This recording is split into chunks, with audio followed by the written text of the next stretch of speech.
Good morning.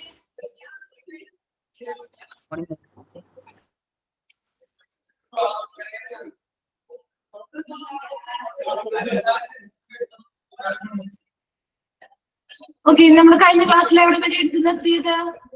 House keeping complete ആയിരുന്നോ?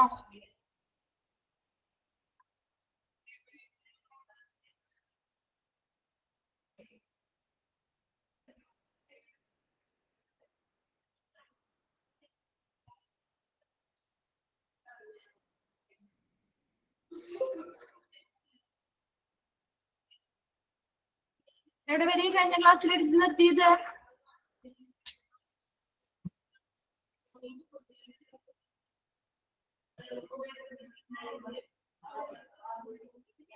എന്താണ്, ആരും ക്ലാസ്സിൽ ഉണ്ടായില്ലേ? കഴിഞ്ഞ ക്ലാസ്സിൽ ആരും ഉണ്ടായില്ലേ? ടെർമിനൽ റൂം ക്ലീനിങ് ടാസ്ക് കഴിഞ്ഞു. Room cleaning task.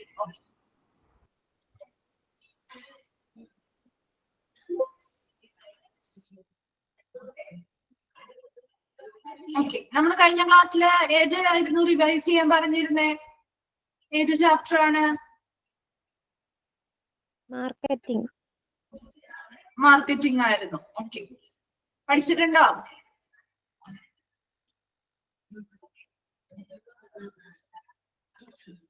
ഓക്കെ, നമുക്കൊരു കുറച്ച് ക്വസ്റ്റ്യൻസ് ഒന്ന് ചെയ്ത് നോക്കാം.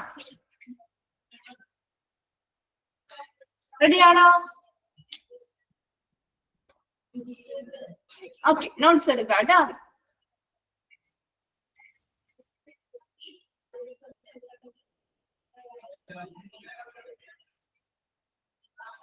ഓക്കെ, ക്വസ്റ്റ്യൻസ് അറിയാവുന്നതാണെങ്കിൽ ക്വസ്റ്റ്യൻസ് എഴുതണമെന്നില്ല കേട്ടോ. അപ്പൊ ഫസ്റ്റ് ക്വസ്റ്റ്യൻ മാർക്കറ്റിംഗ് ആണ് കേട്ടോ. മാർക്കറ്റിംഗ് എന്ന് പറഞ്ഞ ചാപ്റ്റർ ആണ്. നമ്മൾ കഴിഞ്ഞ ക്ലാസ്സിൽ റിവൈസ് ചെയ്യാന്ന് പറഞ്ഞതാണ്. അന്ന് നമ്മൾ ഉണ്ടായിരുന്നില്ല. ഈ ക്ലാസ്സിൽ നമ്മൾ ചെയ്യാണ്. ഫസ്റ്റ് ക്വസ്റ്റ്യൻ കേട്ടോ.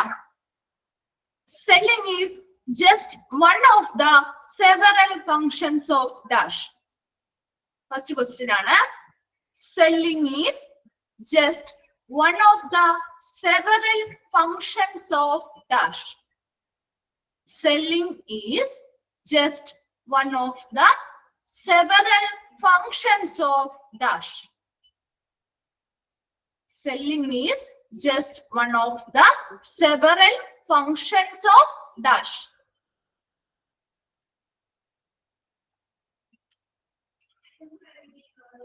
Then second question.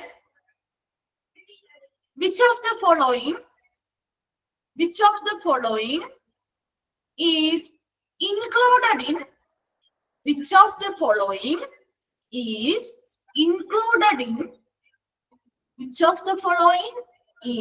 included in marketing methods? Which of the following is included in marketing methods? Which of the following is included in marketing methods? Option A, health education camps.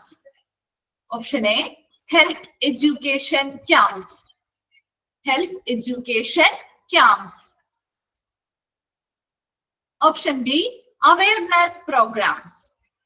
Option B, awareness programs. Option B, awareness programs. Option C, websites. Option C, websites. Option D, all of the above. Option A, health education camp.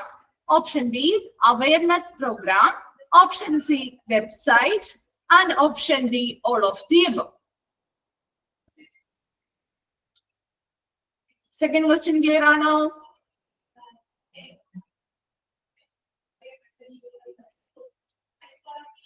Okay. Then third question. Which are the 4 P's of marketing? Which are the 4 P's of marketing? Which are the 4 P's of marketing? Which are the 4 P's of marketing? Which are the 4 P's of marketing? Which are the 4 P's of marketing? Then fourth question. Dash strategy consists of offering the right consumer goods. Dash strategy consists of offering the right consumer goods and services. Dash strategy consists of offering the right consumer goods and services to the right target audience. Dash strategy consists of offering the right consumer goods and services to the right target audience. To the right target audience. Right consumer goods and services to the right target audience. Then fifth question, full-scale marketing comes under dash. Full-scale marketing comes under dash. Fifth question, full-scale marketing comes under dash.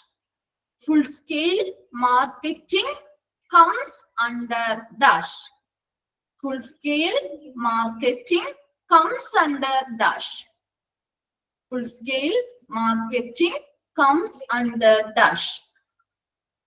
Full-scale marketing comes under dash. Are 5 questions എന്തെങ്കിലും doubts ഉണ്ടോ? Clear ആണോ? Okay. Then sixth question, which of the following is not an element that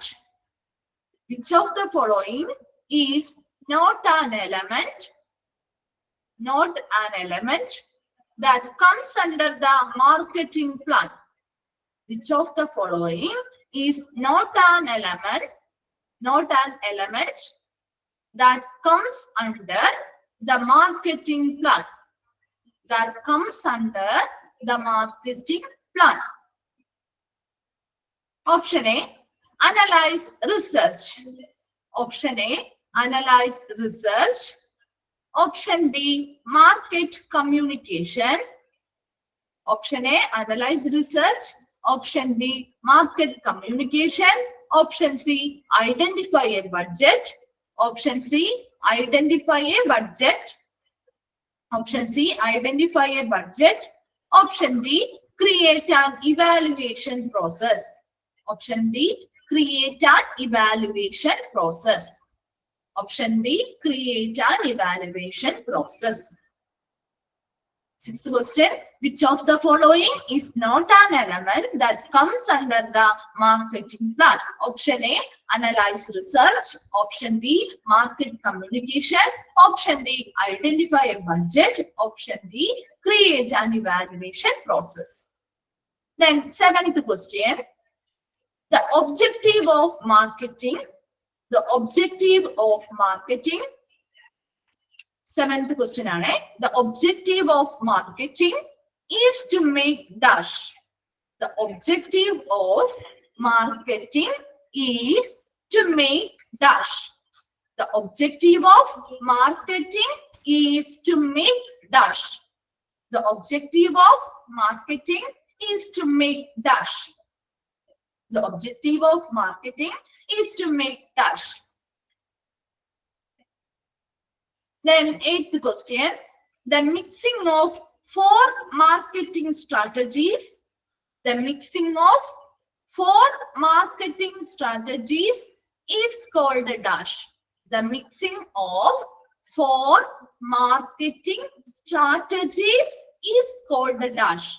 The mixing of 4 marketing strategies is called a dash. Then ninth question, dash is the process of systematically collecting. Dash is the process of systematically collecting, recording and examining. Dash is the process of systematically collecting, recording, and examining data and information. Dash is the process of systematically collecting, recording, and examining data and information. Data and information. Then last question ആണ് 10th question. Which of the following are the ways to judge? Which of the following are the ways to judge result in the progress of?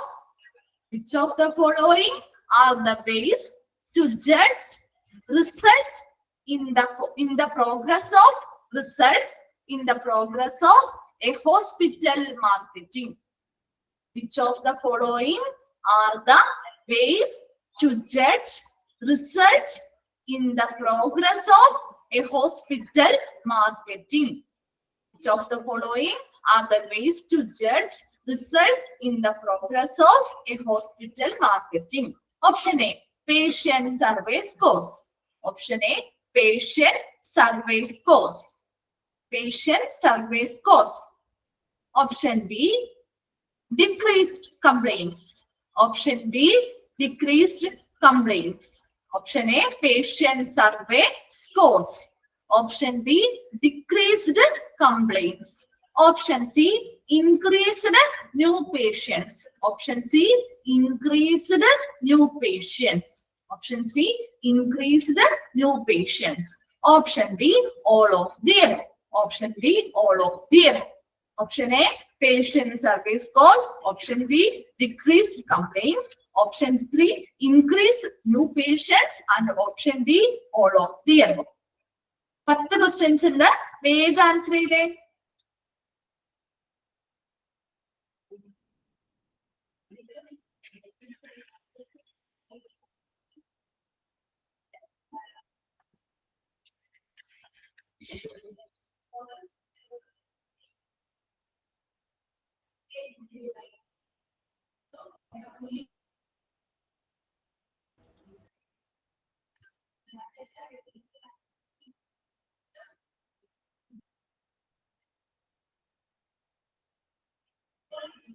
Answer ചെയ്ത് കഴിയുമ്പോ ഒന്ന് reply ചെയ്യാം കേട്ടോ.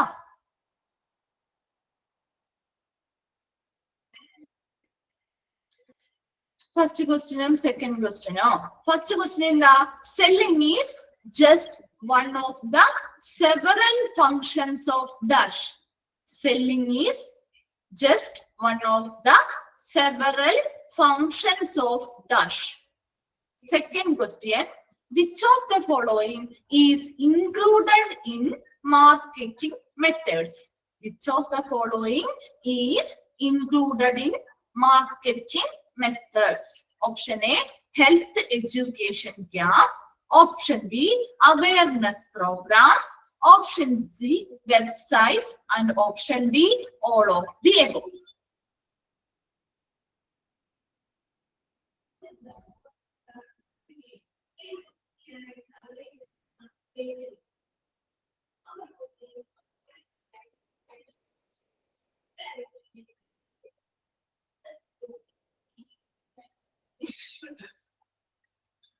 Answer ചെയ്ത് കഴിയുമ്പോ ഒന്ന് reply ചെയ്യണം കേട്ടോ.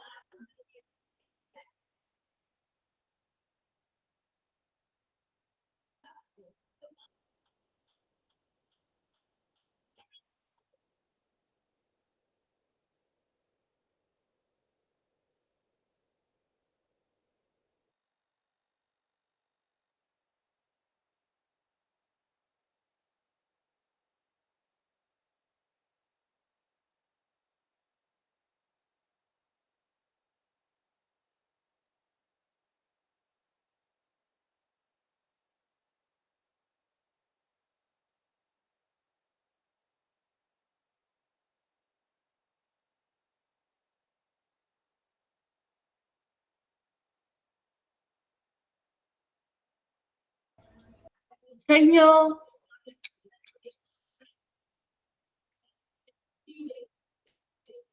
ആൻസർ ചെയ്ത് കഴിഞ്ഞോ? ഡിസ്കസ് ചെയ്യാം നമുക്ക്.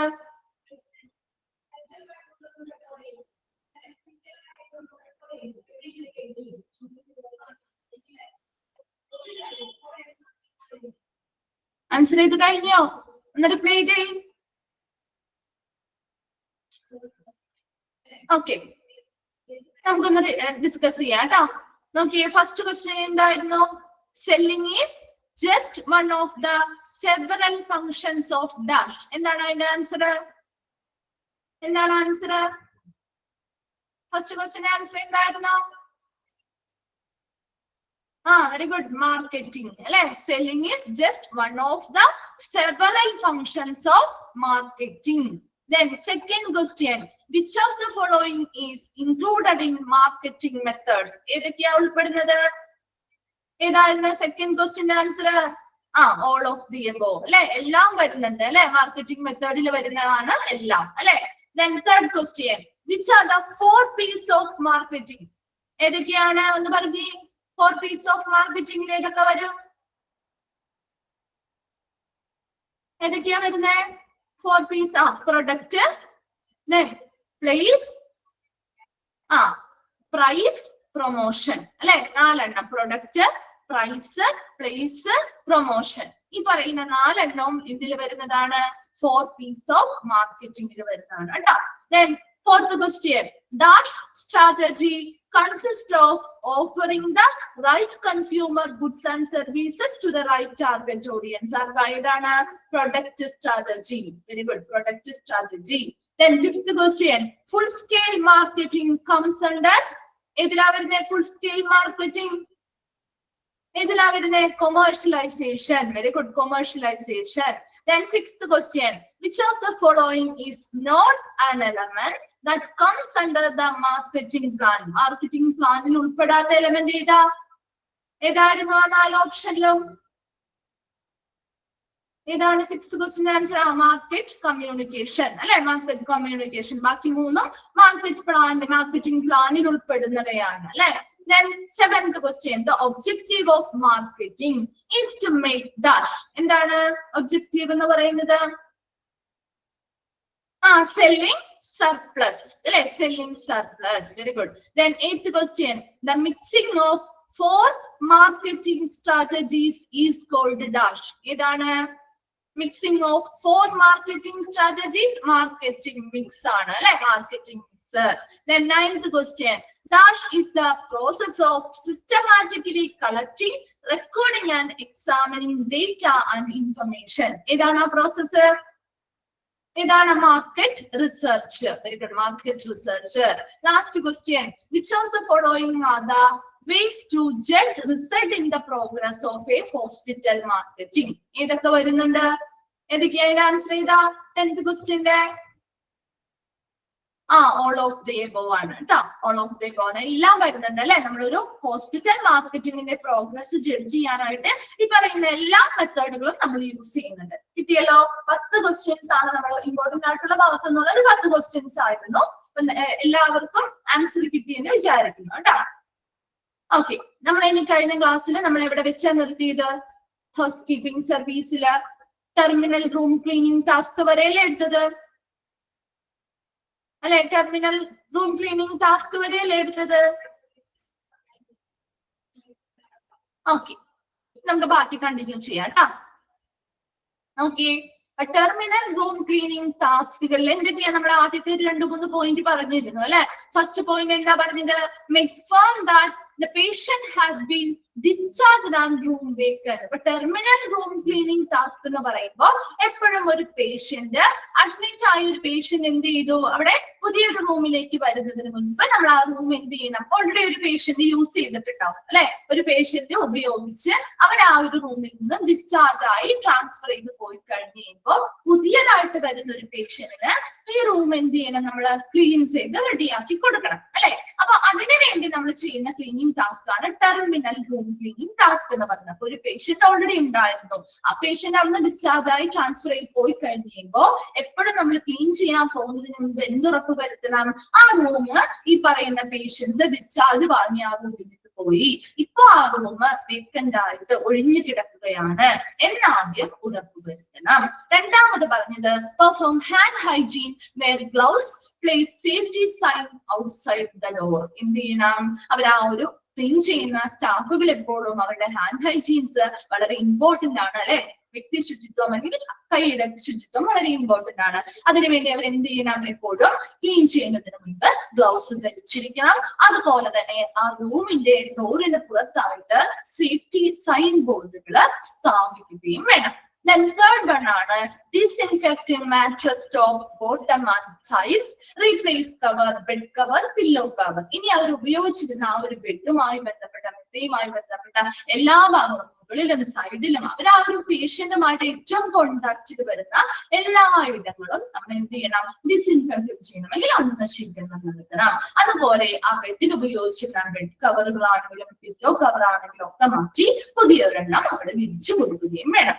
നാലാമത് പറയുന്നത് vacuum and polish furniture, turn cushions, note stains or damage. നീ എന്ത് ചെയ്യണം? ആ പറയുന്ന ഫർണിച്ചറുകൾ ഉണ്ടാവും, അതുമായി ബന്ധപ്പെട്ടുള്ള കാര്യങ്ങൾ അല്ലെ, അവിടെയുള്ള ഉപകരണങ്ങൾ അല്ലെങ്കിൽ കുറെ കബോർഡ് ഫർണിച്ചർ കാര്യങ്ങളൊക്കെ പേഷ്യന്റ് റൂമിലുണ്ടാവും. അപ്പൊ അങ്ങനെയുള്ള സാധനങ്ങളൊക്കെ നമ്മൾ എന്ത് ചെയ്യണം? അവിടെ വാക്യൂം ക്ലീനേഴ്സ് ഉപയോഗിച്ചുകൊണ്ട് അതിലെ പൊടികളും കാര്യങ്ങളും ഒക്കെ വളരെ വൃത്തിയായിട്ട് എന്ത് ചെയ്യണം? നമ്മൾ ക്ലീൻ ചെയ്ത് മാറ്റണം. അതുകൂടാതെ ടേൺ കുഷ്യൻസ്, നമുക്കറിയാം കുഷ്യൻസിനൊക്കെ നമ്മുടെ വീടുകളിലാണെങ്കിലും പെട്ടെന്ന് നമുക്ക് നോക്കിയാൽ ചിലപ്പോ പൊടികളൊക്കെ ഉണ്ടെങ്കിൽ അല്ലെങ്കിൽ അങ്ങനെയുള്ള ഡസ്റ്റോ കാര്യങ്ങളോ ഉണ്ടെങ്കിൽ നമുക്ക് അറിയാൻ പറ്റില്ല അല്ലെ.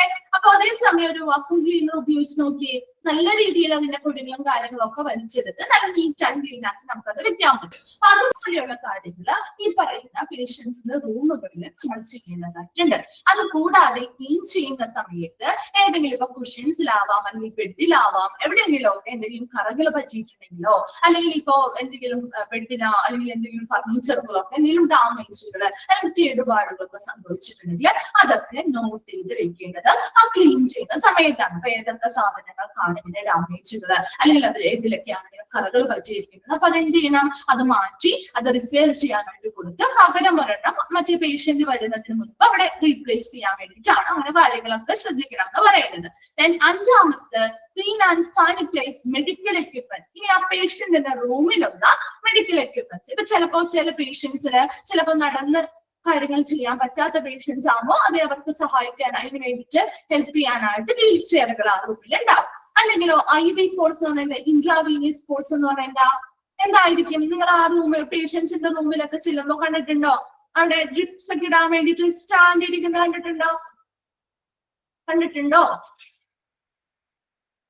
കണ്ടിട്ടില്ലേ? അത് കണ്ടിട്ടില്ലേ? കണ്ടിട്ടുണ്ട് അല്ലെ. അപ്പൊ അങ്ങനെയുള്ള സാധനങ്ങളൊക്കെ ആ റൂമിലുള്ള എക്യുപ്മെന്റുകളാണ് അല്ലെ. അങ്ങനെയുള്ള റൂമിലുള്ള പേഷ്യന്റ് റൂമിലുള്ള ഇങ്ങനെയുള്ള മെഡിക്കൽ എക്യുപ്മെന്റ്സ്, ഇപ്പൊ വീൽ ചെയർ ആവാം, IV പോൾസിന് വേണ്ടിയിട്ടുള്ള സ്റ്റാൻഡുകളാവാം, മുതലായിട്ടുള്ള മെഡിക്കൽ എക്യുപ്മെന്റ്സ് ഒക്കെ വൃത്തിയായിട്ട് ക്ലീൻ ചെയ്യണം, സാനിറ്റൈസ് ചെയ്യണം. Then sixth one ആണ് check and refill soap and paper towel dispensers. നമ്മൾ ഓൾറെഡി പറഞ്ഞ കാര്യമാണ് അല്ലെ. സോപ്പ് കണ്ടെയ്നേഴ്സോ അല്ലെങ്കിൽ പേപ്പർ ടവൽ ഡിസ്പെൻസേഴ്സ് ഒക്കെ അതൊക്കെ എന്ത് ചെയ്യണം? അതൊക്കെ എന്താണ് നിറച്ചു വെക്കുക. അതൊക്കെ ചിലപ്പോ എന്താ empty ആയിട്ടുണ്ടാവും, തീർന്നൊഴിഞ്ഞ് കിടക്കുകയാണെങ്കിൽ തീർന്നു പോയിട്ടൊക്കെ ഉണ്ടെങ്കിൽ അതൊക്കെ എന്ത് ചെയ്യാം? നിറച്ചു വെച്ച് അതൊക്കെ ഉണ്ടോ കൃത്യമായിട്ട്, അതൊക്കെ എല്ലാ രീതിയിലും നിറഞ്ഞിരിക്കുകയാണോ? ഇപ്പൊ സോപ്പ് ഇല്ലെങ്കിൽ സോപ്പ് വെച്ച് അതൊക്കെ നല്ല ഫില്ലായിട്ട് ഇരിക്കുകയാണോ എന്ന് ചെക്ക് ചെയ്യണം. ദെൻ ലാസ്റ്റ് വൺ ആണ് clean and sanitise patient bathroom. അപ്പൊ ആ റൂം ക്ലീൻ ചെയ്യുന്നതോടൊപ്പം തന്നെ പേഷ്യന്റിന്റെ ബാത്റൂമും നമ്മൾ എന്ത് ചെയ്യണം? ക്ലീൻ ചെയ്ത് സാനിറ്റൈസ് ചെയ്യണം. ബാത്റൂമുകളും അതുപോലെ തന്നെ ആ റൂമെല്ലാം അടിച്ചുവാരി നല്ല രീതിയിൽ sweep, wet mop and sanitize all floors. എല്ലാ ഫ്ലോറും എന്ത് ചെയ്യണം? കൃത്യമായിട്ട് അടിച്ചുവാരി തുടച്ച് വൃത്തിയാക്കി ഇട്ടിട്ട് വേണം മറ്റൊരു പേഷ്യൻസിലേക്ക് ആ ഒരു റൂം കൈമാറാനായിട്ട്. ഇത് ടെർമിനൽ റൂം ക്ലീനിങ് ടാസ്കുകൾ എന്ന് പറയുമ്പോൾ എപ്പോഴും നിങ്ങൾ ആലോചിക്കേണ്ടത്, ഒരു പേഷ്യന്റ് ഡിസ്ചാർജ് ആയി കഴിഞ്ഞ് പോയി കഴിഞ്ഞാൽ ആ റൂം എപ്പോഴും ഒഴിഞ്ഞെടുക്കായിരിക്കും അല്ലെ. അപ്പൊ മറ്റൊരു പേഷ്യന്റിന് അത് കൊടുക്കുന്നതിന് മുൻപായിട്ട് ഈ ഹൗസ് കീപ്പിംഗ് സ്റ്റാഫുകൾ ആ റൂമിൽ എന്ത് ചെയ്യണം? വൃത്തിയാക്കി ക്ലീൻ ചെയ്ത് റെഡി ആക്കിയിട്ട് മാത്രമേ മറ്റൊരു പേഷ്യന്റിന് കൊടുക്കാൻ പാടുള്ളൂ. അപ്പൊ അതിനു വേണ്ടിയിട്ട് നമ്മൾ ചെയ്യുന്ന ടാസ്കുകൾ അല്ലെങ്കിൽ ഡ്യൂട്ടീസ് ആണ് ടെർമിനൽ റൂം ക്ലീനിങ് ടാസ്കിൽ വരുന്നത്. ആ ഒരു 7 പോയിന്റ്സിൽ ഏതെങ്കിലും ഡൗട്ട് ഉണ്ടോ? ക്ലിയർ ആണോ?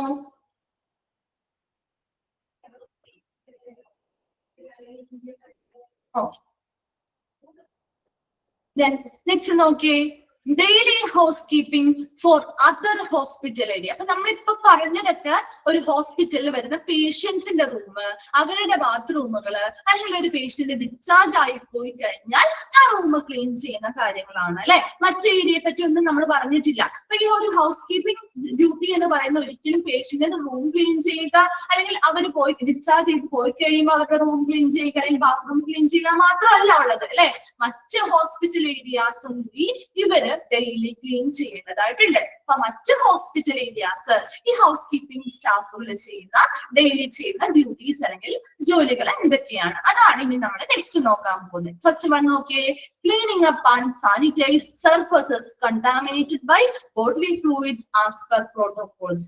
ആ ഹോസ്പിറ്റലിലെ പ്രോട്ടോകോൾസ് അല്ലെങ്കിൽ നടപടിക്രമങ്ങൾക്കനുസരിച്ച് അവിടുത്തെ ആ ഒരു ചട്ടപ്രകാരം ബോഡി ഫ്ലൂയിഡ്സുമായിട്ട് കോണ്ടാക്റ്റിൽ വരുന്ന അല്ലെങ്കിൽ കണ്ടാമിനേറ്റഡ്, അപ്പം ബ്ലഡോ യൂറിനോ ഫീസസോ അങ്ങനെ ബോഡി ഫ്ലൂയിഡ്സുമായി ബന്ധപ്പെട്ട് അതുവഴി കണ്ടാമിനേറ്റഡ് ആവുന്ന അല്ലെങ്കിൽ മലിനമാവുന്ന ഏരിയാസ് അല്ലെങ്കിൽ പ്രതലങ്ങളെല്ലാം കൃത്യമായിട്ട് ഡെയിലി ക്ലീൻ ചെയ്യണം, സാനിറ്റൈസ് ചെയ്യണം. രണ്ടാമത് പറയുന്നത് confirm reinstate sharp containers when 3/4 full. ഇനി എന്താ സെക്കൻഡ് പോയിന്റ് ആണ് കേട്ടോ അത്, reinstate sharp containers when 3/4 full. ഇനി നെക്സ്റ്റ് പറയുന്നത് നിങ്ങൾ ശ്രദ്ധിച്ചിട്ടുണ്ടാവും, ഇപ്പൊ നമ്മുടെ ഹോസ്പിറ്റല്, ഇപ്പൊ നമ്മൾ എന്താണ് ഹോസ്പിറ്റൽ നഴ്സിംഗ് സ്റ്റേഷനുമായി ബന്ധപ്പെട്ട് ഒരുപാട് കണ്ടെയ്നേഴ്സ് കാര്യങ്ങൾ വേസ്റ്റ് ഇടാനൊക്കെ വെച്ചിട്ടുണ്ടാവില്ലേ. ഇപ്പൊ ഷാർപ്പ് കണ്ടെയ്നേഴ്സ് ഉദ്ദേശിക്കുന്നത് അവിടെ നമ്മുടെ യൂസ്ഡ് ആയിട്ടുള്ള നീഡിൽസോ സിറിഞ്ചുകളോ പഞ്ഞിയോ കാര്യങ്ങളോ ഒക്കെ ഇടാൻ വേണ്ടിയിട്ടുണ്ടാവും. അത് കൂടാതെ ഹോസ്പിറ്റലിലെ വിവിധ ഏരിയാസിലായിട്ട് നമുക്ക് വേസ്റ്റ് ബാസ്ക്കറ്റ് ഒക്കെ വെച്ചിട്ടുണ്ടാവില്ലേ, ഇല്ലേ? വേസ്റ്റ് ഇടാനായിട്ട് ഒരുപാട് വേസ്റ്റ് ബാസ്ക്കറ്റ് കാര്യങ്ങളൊക്കെ പൊതുവായിട്ടുള്ള പബ്ലിക് ഏരിയാസിൽ ആ ഹോസ്പിറ്റൽ മറ്റു ഏരിയാസിൽ വെച്ചിട്ടുണ്ടാവും അല്ലെ. അപ്പൊ അതെല്ലാം കൃത്യമായിട്ട് ഈ ഹൗസ് കീപ്പിംഗ് സ്റ്റാഫുകളാണ് ക്ലീൻ ചെയ്ത് തിരിച്ചു കൊണ്ടുവന്നേക്കേണ്ടത്. അപ്പൊ അവിടെ എപ്പോഴും പറയുന്നത് 3/4 full, ഒരു 3/4 ഭാഗം അത് നിറയുമ്പോൾ തന്നെ, ഇത് മുഴുവൻ നിറയാനായിട്ട് വെയിറ്റ് ചെയ്യാൻ പാടില്ല. ഒരു 3/4 ഭാഗത്തോളം ആ കണ്ടെയ്നേഴ്സ് ഫുള്ളാവുമ്പോൾ ഈ നിറയുന്ന സമയത്ത് തന്നെ ഇത് എന്ത് ചെയ്യണം, അവിടെ നിന്ന് കൊണ്ടുപോയി അതിലുള്ള വേസ്റ്റ് കാര്യങ്ങളൊക്കെ കളഞ്ഞിട്ട് ഈ പറയുന്ന കണ്ടെയ്നേഴ്സ് എന്ത് ചെയ്യണം, വൃത്തിയാക്കി തിരിച്ച് അതാത് സ്ഥാനത്ത് തന്നെ കൊണ്ടുവന്ന് സ്ഥാപിക്കണം. അതാണ് അവിടെ പറയുന്നത്. റീഇൻസ്റ്റേറ്റ് എന്ന് പറഞ്ഞാൽ പുനഃസ്ഥാപിക്കുക അല്ലെങ്കിൽ റീപ്ലേസ് ചെയ്യുക. അതാത് കണ്ടെയ്നേഴ്സ് കൊണ്ടുപോയിട്ട് ചിലപ്പോൾ അത് ക്ലീൻ ചെയ്യാൻ സമയം എടുക്കുകയാണെങ്കിൽ അതിന് പകരം ഒരെണ്ണം അവിടെ എന്ത് ചെയ്യണം, അതാത് സ്ഥലങ്ങളിൽ തന്നെ കൊണ്ടുവന്ന് പുനഃസ്ഥാപിക്കണം. അതാണ് സെക്കൻഡ് പോയിന്റ് പറയുന്നത്. Then third one ആണ് confirm floors are free of debris and tripping hazards. അതായത് ഇപ്പൊ ഫ്ലോറിലൊക്കെ എന്തെങ്കിലും അവശിഷ്ടങ്ങൾ, ഡെബ്രിസ് അവശിഷ്ടങ്ങൾ, എന്തെങ്കിലും അവശിഷ്ടങ്ങൾ കിടക്കുന്നുണ്ടെങ്കിലോ, ട്രിപ്പിംഗ് ഹസാർഡ്സ് എന്താ തട്ടി വീണ് അപകടങ്ങൾ ഉണ്ടാകുന്ന രീതിയിൽ എന്തെങ്കിലുമൊക്കെ സാധനങ്ങൾ ഫ്ലോറിൽ കിടക്കുന്നുണ്ടെങ്കിലോ അതൊക്കെ അവിടെ നിന്ന് റിമൂവ് ചെയ്യാൻ മാറ്റിയിട്ട് ആ ഫ്ലോർ എപ്പോഴും ഫ്രീ ആയിട്ട് കിടക്കുകയാണ് എന്ന് കൺഫേം ചെയ്ത് ഉറപ്പുവരുത്തണം. അതൊരു ഹൗസ് കീപ്പിംഗ് സ്റ്റാഫുകളാണ് ചെയ്യുന്നത്. ആ ഫ്ലോറുകളൊന്നും അവിടെ ഇവിടെയും അവശിഷ്ടങ്ങളൊന്നും കിടക്കാൻ പാടില്ല. ഇങ്ങനെ തട്ടി വീണ് അപകടങ്ങൾ ഉണ്ടാവുന്ന രീതിയിലുള്ള സാധനങ്ങളൊന്നും ഒരിക്കലും ആ ഫ്ലോറിൽ കിടക്കാൻ പാടില്ല. അതൊന്നുമില്ല എന്ന് കൺഫേം ചെയ്യുന്നത് ഈ ഹൗസ് കീപ്പിംഗ് സ്റ്റാഫുകൾ. അത് ദിവസേന അവർ ചെയ്യേണ്ട ഡ്യൂട്ടീസ് ആണ് കേട്ടോ. ഫോർത്ത് വൺ ആണ് immediately clean up spills on floors and furniture. ഇനി എന്തെങ്കിലും ഫ്ലോറിലോ ഫർണിച്ചറുകളോ എന്തെങ്കിലും സാധനങ്ങൾ വീണിട്ടുണ്ട്, ഇപ്പൊ വെള്ളം വീണതാവാം, അല്ലെങ്കിൽ ഇപ്പൊ ഓയിൽ വീണതാവാം, അല്ലെങ്കിൽ ചിലപ്പോ മരുന്നുകൾ എടുക്കുന്ന സമയത്ത് മെഡിസിൻസ് ഒക്കെ എടുക്കുന്ന സമയത്ത് ചിലപ്പോ അത് താഴേക്ക് വീണതാവാം. അങ്ങനെ എന്തെങ്കിലുമൊക്കെ സാധനങ്ങൾ ആ ഫ്ലോറില് കിടക്കുന്നുണ്ടെങ്കിൽ അത് ഉടനടി അത് എന്ത് ചെയ്യണം, ക്ലീൻ ചെയ്യണം. ദെൻ അഞ്ചാമതായി പറയുന്നത് keep an eye on the personal belongings left by patients and visitors. ഇപ്പൊ അവിടെ പേഷ്യൻസ് ഇപ്പൊ റൂമിലൊക്കെ ആണെങ്കിലും യൂസ് ചെയ്ത് അവർ പോകുന്ന സമയത്ത്, ഡിസ്ചാർജ് ചെയ്ത് പോകുന്ന സമയത്താവാം, അല്ലെങ്കിൽ അവിടെ ഡോക്ടേഴ്സിനെ കാണാൻ വന്ന് തിരിച്ചു പോകുന്ന സമയത്താവാം, ചിലപ്പോൾ വരുന്ന പേഷ്യൻസ് ആണെങ്കിലും അല്ലെങ്കിൽ അവരുടെ വിസിറ്റേഴ്സ് ഒക്കെ ചിലപ്പോൾ എന്തെങ്കിലും അവരുടെ പേഴ്സണൽ ബിലോങ്സ്, വ്യക്തിപരമായിട്ടുള്ള എന്തെങ്കിലുമൊക്കെ സ്വകാര്യ വസ്തുക്കൾ ചിലപ്പോൾ അവിടെ ഉപേക്ഷിച്ചു പോവാം, അല്ലെങ്കിൽ ചിലപ്പോൾ അവരുടെ ഇന്ന് നഷ്ടപ്പെട്ടു പോയിട്ടുണ്ടാവും. അപ്പൊ അത് ക്ലീൻ ചെയ്യുന്നവരുടെ അടുത്തായിരിക്കില്ലേ, അവർ ക്ലീൻ ചെയ്യുന്ന സമയത്തായിരിക്കും ചിലപ്പോൾ അത് എന്ത് ചെയ്യുന്നത്, കാണുന്നത്. അങ്ങനെയുള്ള ഹൗസ് കീപ്പിംഗ് സ്റ്റാഫുകൾ ഇങ്ങനെയുള്ള സാധനങ്ങൾ കാരണത്താല് എപ്പോഴും എന്ത് ചെയ്യണം, ക്ലീൻ ചെയ്യുന്ന സമയത്ത് ഇങ്ങനെയുള്ള വിലപിടിപ്പുള്ള എല്ലാ ആരുടെയും സ്വകാര്യ വസ്തുക്കളൊക്കെ ഉണ്ടെങ്കിൽ അതിനൊരു ശ്രദ്ധ കൊടുക്കണം എന്നാ പറയുന്നത്. എന്തിനു വേണ്ടിയായിരിക്കും അങ്ങനെ ശ്രദ്ധ കൊടുക്കുന്നത്? കാരണം നമ്മളാണെങ്കിലും ഒരു സാധനം ചിലപ്പോൾ അറിയാതെ മറന്നു വെച്ച് പോയതാവാം, അല്ലെങ്കിൽ ചിലപ്പോൾ അറിയാതെ, ചിലപ്പോൾ നമ്മൾ അറിയാതെ തന്നെ നമ്മുടെ കയ്യിൽ നിന്ന് നഷ്ടപ്പെട്ടു പോയതാവാം. അപ്പൊ അത് ആ ഹോസ്പിറ്റലിൽ ഉണ്ട് എന്നറിയാൻ വേണ്ടി പിന്നെയും ചിലപ്പോൾ ഈ ആളുകൾ എന്ത് ചെയ്യാം, വന്ന് നോക്കാനുള്ള ചാൻസ് ഉണ്ട് അല്ലെ. അപ്പൊ അത് നഷ്ടപ്പെട്ടു പോയി എന്നറിയുമ്പോൾ ചിലപ്പോൾ പിന്നെയും അവര് വന്ന് നോക്കില്ലേ. ഈ ഒരു ക്ലീനിങ് സ്റ്റാഫുകൾ അത് എന്ത് ചെയ്യണം, എപ്പോഴും ക്ലീൻ ചെയ്യുന്ന സമയത്ത് അതൊന്നും ശ്രദ്ധിക്കാതെ വേസ്റ്റ് ആണെന്ന് പറഞ്ഞാൽ അടിച്ചു വാരി കളയൊന്നും അല്ല ചെയ്യേണ്ടത്, മറിച്ച് അങ്ങനെയുള്ള സാധനങ്ങളൊക്കെ ഉണ്ടോ എന്നൊക്കെ ഒന്നും കൂടി ഒന്ന് എന്ത് ചെയ്യണം, ശ്രദ്ധിച്ച് വേണം ഓരോ കാര്യങ്ങളും ചെയ്യാനായിട്ട്. അപ്പൊ അത് അങ്ങനെ എന്തെങ്കിലും കണ്ടു കഴിഞ്ഞാൽ ബന്ധപ്പെട്ട ആളുകളെ ഇത് കൊടുക്കുകയും അതിന് ഒരാളുകൾ, ബന്ധപ്പെട്ട ആളുകൾ അല്ലെങ്കിൽ ആ പറ്റുന്ന പേഷ്യൻസ് അല്ലെങ്കിൽ വിസിറ്റേഴ്സ് അത് അന്വേഷിച്ച് പിന്നെയും വരികയാണെങ്കിൽ അവർക്ക് അത് കൊടുക്കാനായിട്ട് ഇത് ഉപകാരപ്പെടും അല്ലെ. ദ ലാസ്റ്റ് 6th one ആണ് coordinate cleaning efforts with cafeteria staff, wipe and sanitise table chair. ഇനി നമ്മുടെ ഹോസ്പിറ്റലിലുള്ള കഫറ്റേരിയ സ്റ്റാഫുകൾ അല്ലെങ്കിൽ അല്ലെങ്കിൽ കഫേ സ്റ്റേഷൻസ് ഒക്കെ ഹോസ്പിറ്റലുകളിൽ ഉണ്ടാവും അല്ലെ. അപ്പൊ അവിടെ ഈ പറയുന്ന കഫറ്റേരിയ ജീവനക്കാരുമായിട്ട് ക്ലീനിങ്ങിന് ഇവര് കോർഡിനേറ്റ് ചെയ്യുക. ഇതിനു വേണ്ടിയാ ആ ഒരു കഫറ്റേരിയയിലുള്ള ടേബിളുകളോ ചെയറുകളോ ഒക്കെ വൃത്തിയാക്കിയിടാൻ, അത് വൈപ്പ് ചെയ്ത് തുടച്ച് വളരെ സാനിറ്റൈസ് ചെയ്തിടാനും ക്ലീനിങ് ചെയ്യാനൊക്കെ ആ സ്റ്റാഫുകളുമായിട്ട് ഈ ഹൗസ് കീപ്പിംഗ് സ്റ്റാഫുകൾ എന്ത് ചെയ്യണം, കോർഡിനേറ്റ് ചെയ്യൽ സഹകരിക്കുക. അപ്പൊ ആ ഒരു 6 പോയിന്റ്സ് ഒന്ന് നോക്കിയേ. ഫസ്റ്റ് നമ്മൾ എന്താ പറയുന്നത്, ബോഡി ഫ്ലൂയിഡ്സുമായി ബന്ധപ്പെട്ട് മലിനമാകുന്ന സർഫസുകൾ ഉണ്ടെങ്കിൽ അതൊക്കെ ഉടനടി ക്ലീൻ ചെയ്യണം, സാനിറ്റൈസ് ചെയ്യണം. രണ്ടാമത് പറഞ്ഞത് ഇങ്ങനെയുള്ള കണ്ടെയ്നേഴ്സ് ഒരു 3/4 ഭാഗം നിറയുമ്പോൾ തന്നെ അത് അവിടെ നിന്ന് മാറ്റി അത് വേസ്റ്റ് ഒക്കെ കൊണ്ടുപോയി കളഞ്ഞ് അത് തിരിച്ച് ക്ലീൻ ചെയ്ത രീതിയിൽ അവിടെ റീഇൻസ്റ്റേറ്റ് ചെയ്താൽ അവിടെ പുനഃസ്ഥാപിക്കുക. മൂന്നാമതായി പറഞ്ഞത് ഫ്ലോറില് യാതൊരു രീതിയിലുള്ള മലിനമായിട്ടുള്ള വസ്തുക്കളോ അല്ലെങ്കിൽ അവശിഷ്ടങ്ങളോ അല്ലെങ്കിൽ തട്ടി വീണ് അപകടങ്ങൾ ഉണ്ടാകുന്ന രീതിയിലുള്ള സാധനങ്ങളോ ഒന്നും ഇല്ലാതെ ഫ്ലോർ എപ്പോഴും ഫ്രീ ആയിട്ട് കിടക്കുകയാണ് എന്നും ഉറപ്പുവരുത്തണം. നാലാമതായി പറയുന്നത് ഫ്ലോറിൽ അല്ലെങ്കിൽ ഫർണിച്ചറുകളിൽ എന്തെങ്കിലും വാട്ടറോ ഓയിലോ അല്ലെങ്കിൽ മരുന്നുകളോ കാര്യങ്ങളോ ഒക്കെ വീണ് കിടപ്പുണ്ടെങ്കിൽ ഉടനെ തന്നെ ക്ലീൻ ചെയ്യണം. അഞ്ചാമതായി പറഞ്ഞ എന്താ, അവിടെ വരുന്ന പേഷ്യൻസിന്റെയോ അല്ലെങ്കിൽ സന്ദർശകരുടെയോ വിലപിടിപ്പുള്ള അല്ലെങ്കിൽ സ്വകാര്യ വസ്തുക്കളോ കാര്യങ്ങളോ ഉപേക്ഷിക്കപ്പെട്ട നിലയിൽ കണ്ടെത്തിയാൽ അതിന് എന്ത് ചെയ്യുന്ന, ക്ലീൻ ചെയ്യുന്ന സമയത്ത് അത് അവരെന്ത് ചെയ്യണം, കുറച്ചുകൂടി ശ്രദ്ധ കൊടുത്തുകൊണ്ട് ക്ലീൻ ചെയ്യുകയും അങ്ങനെ എന്തെങ്കിലും വസ്തുക്കൾ കിട്ടുകയാണെങ്കിൽ അത് ബന്ധപ്പെട്ട അധികാരികളെ ഏൽപ്പിക്കുകയും വേണം. ആറാമതായി നമ്മൾ പറഞ്ഞത് കഫറ്റീരിയ സ്റ്റാഫുകളുമായിട്ട് ക്ലീനിങ്ങിന് വേണ്ടി ഇവരെന്ത് ചെയ്യണം, സഹകരിക്കുകയും അവിടുത്തെ ടേബിള് ചെയർസ് മുതലായവ തുടച്ച് സാനിറ്റൈസ് ചെയ്ത് എടുക്കുകയും വേണം. ക്ലിയർ ആണോ 6 പോയിന്റ്സ്? ഓക്കെ ആണോ? ഓക്കെ. നെക്സ്റ്റ് 2 പോയിന്റ്സ് കൂടിയുള്ളൂ. 7th one ആണ് check storage areas for cleanliness and signs of insects or rodents. ഇനി എന്ത് ചെയ്യണം, ഹോസ്പിറ്റല് പല സ്റ്റോറേജ് ഏരിയാസ് ഉണ്ട് അല്ലെ, പല പല സാധനങ്ങള് സ്റ്റോർ ചെയ്ത് വെക്കുന്ന സ്റ്റോറേജ് ഏരിയാസ് ഉണ്ട്. അതൊക്കെ ഡെയിലി എന്ത് ചെയ്യണം, ചെക്ക് ചെയ്യണം. എന്തിനു വേണ്ടി? അത് വൃത്തിയാക്കുന്നതിന് വേണ്ടി ഡെയിലി അത് ചെക്ക് ചെയ്യണം. And signs of insects or rodents. Insects അല്ലെങ്കിൽ റോഡൻസ് എന്ന് പറഞ്ഞാൽ എന്താ? റോഡൻസ് എന്ന് പറഞ്ഞാൽ എന്താ? എന്താണ് റോഡൻസ്? എന്താണ്? നമ്മുടെ വീടുകളിലെ സ്റ്റോറിൽ വരുന്ന ഒരു സാധനമാണ്. ഏതാണ്? റാറ്റ് അല്ലെ, എലികള്. ഈ ഒരു സ്റ്റോറുകളില് ഇങ്ങനെയുള്ള എലി ശല്യം ഉണ്ടാവാം, അല്ലെങ്കിൽ പ്രാണികളുടെ അല്ലെങ്കിൽ ഇൻസെക്ട്സ്, ഇപ്പൊ പാറ്റയോ പല്ലിയോ മുതലായിട്ടുള്ള സാധനങ്ങളൊക്കെ ഈ സ്റ്റോർ റൂമിൽ വരാൻ ചാൻസ് കൂടുതലാണ് അല്ലെ. അപ്പൊ അതിന്റെയൊക്കെ സാന്നിധ്യം ഈ പറയുന്ന സ്റ്റോറിലുണ്ടോ? ഇനി സ്റ്റോർ എപ്പോഴും വൃത്തിയായിട്ടാണോ കിടക്കുന്നത് എന്നതൊക്കെ എല്ലാ ദിവസവും ചെക്ക് ചെയ്ത് വൃത്തിഹീനമായിട്ട് കിടക്കുകയാണെങ്കിൽ അതൊക്കെ എല്ലാം ഡെയിലി അത് എന്ത് ചെയ്യണം, ചെക്ക് ചെയ്ത് വൃത്തിയാക്കി സൂക്ഷിക്കേണ്ടത് ഒരു ഹൗസ് കീപ്പിംഗ് സ്റ്റാഫുകളുടെ ജോലിയാണ്. ലാസ്റ്റ് വൺ ആണ് apply highly strict cleaning and sanitizing procedure to avoid the spread of germs and bacteria. ഇനി എന്ത് ചെയ്യണം, apply high strict cleaning and sanitizing procedure എന്ന് പറയുന്നത് എല്ലാ ദിവസവും എല്ലാ ഏരിയകളും വളരെ നല്ല ഉയർന്ന നിലവാരത്തിൽ വൃത്തിയാക്കുകയും സാനിറ്റൈസ് ചെയ്യുകയും വേണം. ഇതിനു വേണ്ടിയാണ് എല്ലാ ഏരിയയും ഡെയിലി ക്ലീൻ ചെയ്യണം, സാനിറ്റൈസ് ചെയ്യണം എന്ന് പറയുന്നത്.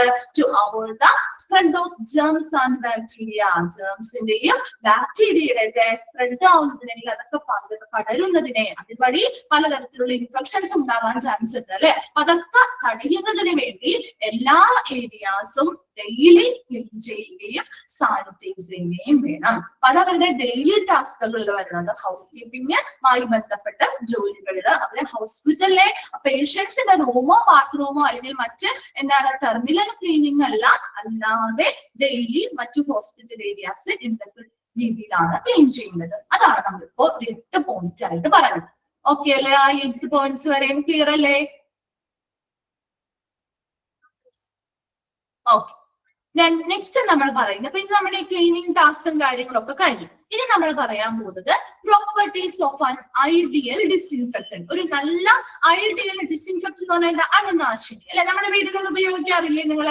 ക്ലീനിങ്ങിന് വേണ്ടിയിട്ട് പലതരത്തിലുള്ള ലിക്വിഡ്സോ ഡിറ്റർജന്റുകളോ ഒക്കെ ഉപയോഗിക്കാറില്ലേ അല്ലെ? ഹാർപിക്ക്, അങ്ങനെ പല പേരുകളില്ലേ അല്ലെ? ഹാർപിക്ക്, ഡെറ്റോള്, ഫിനോയില്, ലൈസോള്, അങ്ങനെ ഒരുപാട് ക്ലീനിങ് ലിക്വിഡ്സ്, ഡിറ്റർജന്റ്, പൗഡേഴ്സ് ഒക്കെ അവൈലബിൾ ആണ്. അതുപോലെ ഹോസ്പിറ്റലിൽ ഉപയോഗിക്കുന്ന ഒരു നല്ല ഡിസിൻഫെക്ടന്റ് വളരെ അനുയോജ്യമായിട്ടുള്ള ഒരു അണുനാശിനിയുടെ പ്രോപ്പർട്ടീസ് അല്ലെങ്കിൽ സവിശേഷതകളാണ് ഇനി പറയാൻ പോകുന്നത് കേട്ടോ. നോക്കിയേ, first one should have an extensive anti microbial spectrum. Antimicrobial എന്ന് പറഞ്ഞാൽ എന്താ? മൈക്രോബ്സിന് എതിരായിട്ട് പ്രവർത്തിക്കാനുള്ള ഒരു കഴിവ് ആർക്കുണ്ടായിരിക്കണം. നമുക്കറിയാം, ഒരു ഡിസിൻഫെക്ടന്റ് ഉപയോഗിക്കുമ്പോൾ അല്ലെങ്കിൽ ഇപ്പൊ നമ്മളൊരു ഫിനോയിലോ അല്ലെങ്കിൽ ഒരു ഡെറ്റോളോ ലൈസോളോ എന്തെങ്കിലും ഒരു ഹാർപിക്കോ എന്തെങ്കിലും ഒരു ലിക്വിഡ് നമ്മുടെ വീടുകളിൽ സ്ഥിരം നമ്മൾ ഉപയോഗിക്കുന്നവയുണ്ടാവും അല്ലെ? അപ്പൊ അത് നല്ല ഐഡിയൽ അല്ലെങ്കിൽ വളരെ അനുയോജ്യമായിട്ടത് ആവണമെങ്കിൽ അതെങ്ങനെയായിരിക്കണം? മൈക്രോബ്സിനെതിരെ പ്രവർത്തിക്കാനുള്ള ഒരു കഴിവ് ആ ഒരു ഡിസിൻഫെക്ടന്റിന് ഉണ്ടായിരിക്കണം. അതാണ് ഫസ്റ്റ് പോയിന്റ് പറയുന്നത്. Should have an extensive anti microbial spectrum. സൂക്ഷ്മാണുക്കളെ മൈക്രോ ഓർഗാനിസത്തിനെ നശിപ്പിക്കാൻ അല്ലെങ്കിൽ തടയാനായിട്ട് അല്ലെങ്കിൽ കൊല്ലാനൊക്കെയുള്ള ഒരു കഴിവ്, വിപുലമായിട്ടുള്ള ഒരു കഴിവ് ഈ പറയുന്ന നല്ലൊരു ഡിസിൻഫെക്ടന്റിന് ഉണ്ടായിരിക്കണം. രണ്ടാമത് പറയുന്നത് should produce A Swift kill. Swift എന്ന് പറയുന്ന പെട്ടെന്ന് അല്ലെങ്കിൽ വേഗത്തില് ഈ പറയുന്ന മൈക്രോ ഓർഗാനിസംസിനെ കൊല്ലാനുള്ള ഒരു കഴിവ് ഒരു നല്ല ഡിസിൻഫെക്ടന്റ് ഉണ്ടായിരിക്കണം. എന്തുകൊണ്ടാണ് പറയുന്നത്? നമ്മളത് ഉപയോഗിക്കുമ്പോൾ തന്നെ അതിനെ എന്ത് ചെയ്യണം? കൊല്ലാനുള്ള ഒരു കഴിവ് ഉണ്ടായിരിക്കണം. അല്ലാതെ ഉപയോഗിച്ച് കഴിഞ്ഞിട്ട് നമ്മൾ ഒരുപാട് സമയം കഴിഞ്ഞ് അത് കൊല്ലുന്ന ആ ഒരു രീതിയാണെങ്കിലോ ഒരുപാട് സമയം കഴിഞ്ഞത് അത്രയും എത്ര സമയം എടുക്കുന്നോ അതിനനുസരിച്ച് അത് സ്പ്രെഡ് ആവാനുള്ള ചാൻസ് കൂടുതലാണ്. അപ്പൊ എത്രയും വേഗത്തില് അതിനെ കൊല്ലാൻ പറ്റുന്നു അങ്ങനെയുള്ളൊരു കഴിവുണ്ടായിരിക്കണം ഒരു നല്ല ഡിസിൻഫെക്ടന്റിന്. മൂന്നാമത് പറയുന്നത് should be working in the presence of organic matter. Example blood, sputum എന്ന് പറയുന്ന കഫം, ദെൻ ഫീസസ് എന്ന് പറഞ്ഞാൽ മല. അപ്പൊ ബ്ലഡ്, സ്ഫുടം, ഫീസസ് മുതലായ ഓർഗാനിക് മാറ്റേഴ്സിന്റെ പ്രസൻസിലും ഇതിന് വർക്ക് ചെയ്യാനായിട്ട് സാധിക്കണം. Uncompatible with soap, detergent and other chemicals encountered in use. സോപ്പോ ഡിറ്റർജന്റോ അല്ലെങ്കിൽ മറ്റ് കെമിക്കൽസ് ഒക്കെ ഉപയോഗിക്കുന്നതിനോടൊപ്പം അനുയോജ്യമായിട്ട് ഉപയോഗിക്കാൻ പറ്റുന്ന ഒരു ഐഡിയൽ ഡിസിൻഫെക്ടന്റ് കൂടിയായിരിക്കണം ഈ പറയുന്ന പറയുമ്പോൾ നമ്മളൊരു ലൈസോൾ അല്ലെങ്കിൽ നമ്മളൊരു ഫിനോയിൽ അല്ലെങ്കിൽ ഡെറ്റോൾ എന്ന് പറയുന്ന ഒരു ഹോസ്പിറ്റലിൽ ഒരു ലിക്വിഡ് എടുക്കുമ്പോ അല്ലെങ്കിൽ ഒരു അണുനാശിനി എടുക്കുമ്പോ അതിന് വേണ്ട പ്രോപ്പർട്ടീസ് ആണ് ഈ പറയുന്നത്. നമ്മൾ 4 പോയിന്റ് നമ്മൾ നോക്കി. എന്തൊക്കെയായിരുന്നു? Should have a extensive anti microbial spectrum. Antimicrobial എന്ന് പറഞ്ഞ മൈക്രോബ്സിനെതിരെ പ്രവർത്തിക്കാനുള്ള ഒരു വിപുലമായ കഴിവ് ഈ പറയുന്ന ഡിസിൻഫെക്ടന്റിന് അല്ലെങ്കിൽ അണുനാശിനിക്ക് ഉണ്ടായിരിക്കണം. രണ്ടാമത് പറയുന്നത് ഒരു വേഗത്തിൽ അല്ലെങ്കിൽ പെട്ടെന്ന് ഈ പറയുന്ന മൈക്രോബ്സിനെ കൊല്ലാനുള്ള ഒരു കഴിവുണ്ടായിരിക്കണം. മൂന്നാമത് പറയുന്നത് ബ്ലഡോ, സ്ഫുടം എന്ന് പറഞ്ഞ കഫം അല്ലെങ്കിൽ ഫീസസ് എന്ന് പറഞ്ഞാൽ മലം. അപ്പൊ ഇതുമായി ഇങ്ങനെയുള്ള ഓർഗാനിക് മാറ്റേഴ്സിനെയും കൂടി അതിന്റെ പ്രസൻസിലും ഇതിന് നല്ല രീതിയിൽ വർക്ക് ചെയ്യാനുള്ള ഒരു കഴിവ് ഇതിനുണ്ടായിരിക്കണം. കൂടാതെ സോപ്പോ ഡിറ്റർജന്റോ മറ്റ് കെമിക്കൽസോ ഉപയോഗിക്കുന്നതോടൊപ്പം അനുയോജ്യമായിട്ട് ഉപയോഗിക്കാൻ പറ്റുന്നവ കൂടിയായിരിക്കണം ഒരു നല്ല ഡിസിൻഫെക്ടന്റ് എന്ന് പറയുന്നത്. നാലാമത് പറയുന്നത് should not be dangerous to the user of patients. അത് ഉപയോഗിക്കുന്ന നമ്മുടെ വീടുകളിൽ നമ്മൾ ഇതുപോലുള്ള കാര്യങ്ങളൊക്കെ ഉപയോഗിക്കുമ്പോൾ നമുക്ക് എന്തെങ്കിലും ദോഷം വരാറുണ്ടോ? അതുകൊണ്ട് വരാറുണ്ടോ? നമുക്ക് എന്തെങ്കിലും അപകടങ്ങൾ ഉണ്ടാവാറുണ്ടോ? നിങ്ങളുടെ വീട്ടിലൊരു ഡെറ്റോളോ അല്ലെങ്കിൽ ഫിനോയിലൊക്കെ ഉപയോഗിക്കുമ്പോൾ നമുക്ക് യാതൊരുവിധ ദോഷവും ഉണ്ടാവാറില്ല അല്ലെ? അതുപോലെ തന്നെ ഈ പറയുന്നത് ഉപയോഗിക്കുന്ന ആളുകൾക്കും അല്ലെങ്കിൽ ഹോസ്പിറ്റല് ഉപയോഗിക്കുന്ന ആളുകൾ മാത്രമല്ല അത് ആ പേഷ്യൻസിനെയും കൂടി ബാധിക്കുന്നുണ്ട് അല്ലെ? അപ്പൊ അങ്ങനെയുള്ള യൂസ് ചെയ്യുന്നവർക്ക്, യൂസറിനോ അല്ലെങ്കിൽ പേഷ്യൻസിനോ യാതൊരുവിധ അപകടങ്ങളും ഈ ഒരു ഡിസിൻഫെക്ടന്റ് ഉപയോഗിക്കുന്നത് വഴി ഉണ്ടാവാൻ പാടില്ല. Then should not corrode instruments and metallic surfaces and should not cause the destruction of cloth, rubber, plastic and other material. ഇനി എന്ത് ചെയ്യണം? ഈ പറയുന്ന ഈ ഒരു ഡിസിൻഫെക്റ്റന്റ് ഉപയോഗിക്കുന്ന സമയത്ത് should not corrode instruments ആണ്, തുരുമ്പിപ്പിക്കരുത്. എന്താണ്? ഇപ്പൊ മെറ്റാലിക് സർഫസുകൾ എന്ന് പറഞ്ഞാൽ ലോഹപ്രതലങ്ങൾ. അപ്പൊ നമ്മളിപ്പോ ഒരു ഹോസ്പിറ്റലിൽ ഒരുപാട് എക്യുപ്മെന്റ്സ്, ഉപകരണങ്ങൾ, ഇൻസ്ട്രുമെന്റ്സ് ഒക്കെ ഉണ്ട് അല്ലെ. അപ്പൊ അതെല്ലാം അതുമായിട്ട് ഈ ഒരു ഡിസിൻഫെക്റ്റന്റ് കോണ്ടാക്റ്റിൽ വരുന്ന സമയത്ത് ആ ഒരു മെറ്റാലിക് സർഫസുകൾ അല്ലെങ്കിൽ ഇങ്ങനെയുള്ള ഉപകരണങ്ങളൊന്നും എന്ത് ചെയ്യാൻ പാടില്ല? തുരുമ്പ് പിടിക്കാനായിട്ട് പാടില്ല. And should not cause the destruction of cloth, rubber, plastic and other materials. ഇനി അവിടെ ഉപയോഗിക്കുന്ന തുണികളിൽ ഇതുമായിട്ട് കോണ്ടാക്റ്റിൽ വരുമ്പോഴോ, റബ്ബറുമായിട്ട് കോണ്ടാക്റ്റിൽ വരുമ്പോഴോ, പ്ലാസ്റ്റിക്കോ മറ്റെന്ത് മെറ്റീരിയലുമായിട്ട് ഇത് കോണ്ടാക്റ്റിൽ വരുമ്പോഴോ ആ മെറ്റീരിയൽസിനൊന്നും നശിപ്പിക്കാനായിട്ട് ഈ ഒരു ഡിസിൻഫെക്റ്റന്റിന് കഴിവുണ്ടായിരിക്കരുത്. എന്താ ഉദ്ദേശിക്കുന്നത്? നമ്മളൊരു ഡെറ്റോളോ ഫിനോയിലോ ഒക്കെ നമ്മൾ ഉപയോഗിക്കുന്ന സമയത്ത് നമ്മുടെ ഡ്രസ്സിലൊക്കെ അത് വീണ് കഴിഞ്ഞാല് ആ ഡ്രസ്സ് ഇപ്പൊ പിന്നിപ്പോവോ കീറിപ്പോവോ ചെയ്യാറുണ്ടോ? നമ്മളൊരു ഒരു ലൈസോളോ ഫിനോയിലൊക്കെ ഉപയോഗിക്കുന്ന സമയത്ത് ചിലപ്പോൾ നമ്മുടെ സ്വാഭാവികമായിട്ടും ചിലപ്പോൾ അറിയാതെ നമ്മുടെ ഡ്രസ്സിലോ അല്ലെങ്കിൽ എന്തെങ്കിലും നമ്മളിപ്പോ ബക്കറ്റിലൊക്കെ ഉപയോഗിക്കുകയാണെങ്കിൽ അതൊക്കെ പ്ലാസ്റ്റിക് അല്ലേ. അപ്പൊ അതിൽ ഉപയോഗിക്കുന്ന സമയത്ത് ആ പ്ലാസ്റ്റിക്കിനോ അല്ലെങ്കിൽ നമ്മുടെ തുണിത്തരങ്ങൾക്കോ കാര്യങ്ങൾക്കോ എന്തെങ്കിലും നാശനഷ്ടങ്ങൾ ഉണ്ടാവാറുണ്ടോ? അല്ലെങ്കിൽ അത് നശിപ്പിക്കാനുള്ള ഒരു കഴിവ് അതിനുണ്ടാവാറുണ്ടോ? ഇല്ല അല്ലെ. അപ്പൊ അതുപോലെ ഇപ്പൊ അവിടെയുള്ള തുണിയുമായിട്ട് ഇത് കോണ്ടാക്റ്റിൽ വന്നാലോ, പ്ലാസ്റ്റിക്കോ റബ്ബറോ അല്ലെങ്കിൽ മറ്റെന്ത് മെറ്റീരിയലുമായിട്ട് ഇത് കോണ്ടാക്റ്റിൽ വരുമ്പോഴോ ഒരു കാരണവശാലും ആ സാധനങ്ങളെ അല്ലെങ്കിൽ ആ മെറ്റീരിയൽസിനെ നശിപ്പിക്കുന്ന രീതിയിലാവരുത്. അതുപോലെ തന്നെ ഇതെന്തെങ്കിലും ഇൻസ്ട്രുമെന്റ്സ് ക്ലീൻ ചെയ്യാൻ നമ്മൾ ഉപയോഗിക്കുമ്പോഴോ അല്ലെങ്കിൽ മെറ്റാലിക് സർഫസ് അല്ലെങ്കിൽ ലോഹപ്രതലങ്ങളിൽ ഇത് വീഴുമ്പോഴോ ഒരു കാരണവശാലും അതിനെ തുരുമ്പിയെടുക്കാനായിട്ടും പാടില്ല. അങ്ങനെ നശിപ്പിക്കുന്ന രീതിയിലുള്ള പ്രോപ്പർട്ടീസ് ഇതിനുണ്ടാകാൻ പാടില്ല. Then easy to use with clear label direction. ഇനി നമ്മൾ വാങ്ങിക്കുന്ന ബോട്ടിലാണെങ്കിലും അല്ലെങ്കിൽ ഒരു പാക്കറ്റ് ആയിട്ട് വാങ്ങിക്കുകയാണെങ്കിലും അതിൽ കൃത്യമായിട്ട് എങ്ങനെ ഉപയോഗിക്കണം എന്ന് എഴുതിയിട്ടുണ്ടാവില്ലേ? ഉണ്ടാവാറില്ലേ? എങ്ങനെ, എത്ര പെർസെന്റേജ്, എത്ര ലിക്വിഡ് ഓഫ് വാട്ടറിൽ, എത്ര പെർസെന്റേജ് വാട്ടറിൽ എത്ര പെർസെന്റേജ് ഇത് ഒഴിക്കാം, എങ്ങനെ ഡൈല്യൂട്ട് ചെയ്ത് നമുക്ക് ഇത് ഉപയോഗിക്കാം എന്ന രീതിയിൽ ഡയറക്ഷൻസ് ഉണ്ടാവില്ലേ, നിർദ്ദേശങ്ങൾ ഉണ്ടാവാറില്ലേ വേണ്ടുന്ന ആ ഒരു ബോട്ടില്? അതുപോലെ ഇവിടെ നമ്മൾ വാങ്ങിക്കുന്ന ഈ ഡിസിൻഫെക്റ്റന്റിനും ക്ലിയർ ആയിട്ടുള്ള ലേബിൾഡ് ഡയറക്ഷൻസ് അതിന്റെ മുകളിൽ കൊടുത്തിട്ടുണ്ടാവണം. അത് വായിച്ച് നമുക്ക് പെട്ടെന്ന് ഈസി ആയിട്ട് അത് ഉപയോഗിക്കാൻ സാധിക്കുകയും വേണം. Then should have a congenial odor or no odor to facilitate routine use. പതിവായിട്ട് നമുക്ക് ഇത് ഉപയോഗിക്കണമെങ്കിൽ അത് എങ്ങനത്തെ സ്മെല്ലായിരിക്കണം? നമ്മുടെ വീടുകളിൽ നമ്മൾ ഉപയോഗിക്കുന്നത് എങ്ങനത്തെ സ്മെല്ലാണ്? വളരെ ഭയങ്കര ഒരു ദുർഗന്ധമുള്ള സ്മെല്ലുള്ളതാണ് നമ്മൾ യൂസ് ചെയ്യാറ്? അല്ല, നമുക്കൊരു സുഖകരമായിട്ടുള്ള മനോഹരമായിട്ടുള്ള ഒരു സ്മെല്ല് തരുന്ന രീതിയിലുള്ളവയാണ് നമ്മൾ ഉപയോഗിക്കാറ് അല്ലെ. അതാണ് കൺജീനിയൽ സ്മെൽ എന്ന് പറയുന്നത്. ഒരു സുഖകരമായിട്ടുള്ള ഒരു മണമുള്ളതോ അല്ലെങ്കിൽ മണമില്ലാത്തതോ ആയിട്ടുള്ളവയാണ് നമുക്ക് പതിവായിട്ട് യൂസ് ചെയ്യാൻ പറ്റുന്നവ അല്ലെ. അപ്പൊ അങ്ങനെ സ്മെല്ലുള്ളവയായിരിക്കണം, അങ്ങനത്തെ ഒരു ഓർഡർ അല്ലെങ്കിൽ മണമുള്ളവയായിരിക്കണം ഈ പറയുന്ന നല്ലൊരു ഡിസിൻഫെക്റ്റന്റ് എന്ന് പറയുന്നത്. നെക്സ്റ്റ് പറയുന്നത് should not be prohibitively high in cost. ഒരിക്കലും നിർബന്ധമായിട്ടും എന്താ പറയുന്നത്, അതൊരിക്കലും ഹൈ കോസ്റ്റ് അല്ലെങ്കിൽ ഉയർന്ന ചിലവ് വരുന്നവയാവരുത് അല്ലെ. നമുക്ക് ഡെയിലി യൂസ് ചെയ്യണമെങ്കിൽ നമുക്ക് പറ്റുന്ന രീതിയിലുള്ള കോസ്റ്റിലുള്ളവയായിരിക്കണം, ഒരിക്കലും ഉയർന്ന ചിലവ് വരുന്നവയാവരുത്.